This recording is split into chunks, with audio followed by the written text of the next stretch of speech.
Today, I will be presenting my poster on revisiting the Nissl stain, reducing hazards and expanding access. The Nissl stain has been a traditional neuroanatomical tool for differentiating tissue boundaries in the brain as well as gray and white matter areas. However, common chemicals used in it tend to be quite hazardous, either being flammable, toxic, carcinogenic, or all three. This necessitates more protective equipment and exhaust facilities, both of which are prohibitive cost-wise for teaching labs as well as teaching students of younger ages.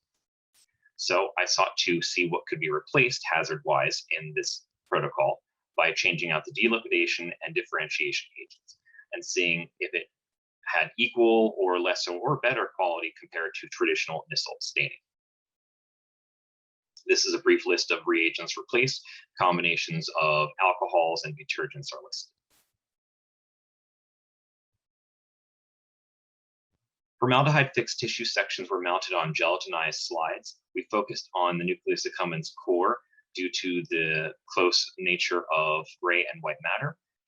And we used ImageJ for color histogram analysis in 3 locations in gray and 3 locations in white matter.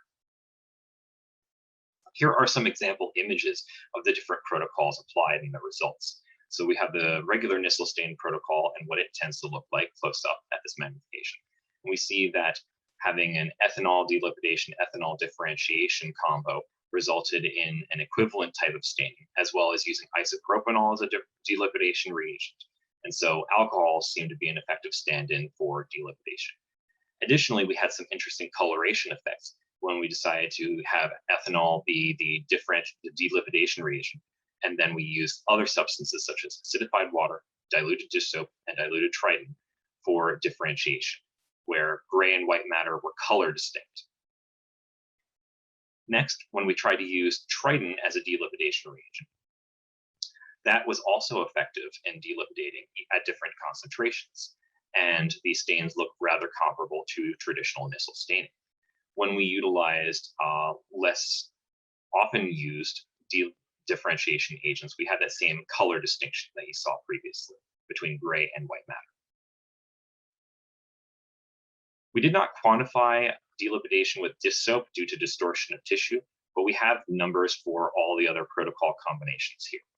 Here in the first table, we have a number at which we have the intensity difference between gray and white matter, and then that value compared percent difference-wise between that of traditional Nissl. So numbers close to 0 mean that the intensity difference between gray and white matter is similar to regular Nissl stain. We also did this for specifically green color values due to the coloring difference that occurred. And so these large numbers in the red boxes here suggest that the color difference is extremely pronounced in this type of specific protocol compared to that of traditional Nissl, which may have its own uses. Lastly, we use standard deviation of gray matter intensity values as a proxy for differentiation efficacy. And so the numbers that are lower or otherwise close to 0 suggest that differentiation efficacy is similar to that of traditional Nissl, with some higher numbers maybe even being better than traditional Nissl. So we found that ethanol, isopropanol, and detergents are good delipidation reagents. Ethanol, isopropanol are good differentiation agents. And then also other agents might be able to differentiate with some interesting color distinction qualities. Other things that we'll be doing include high magnification analysis and interactions with fluorescence. I want to give thanks to my colleague, Dr. Philip Vieira, for being able to use his equipment at CSUH, funding from the Occidental Cognitive Science Department, and give an announcement to a related talk to this one here, and also a plug for my YouTube channel. Thank you.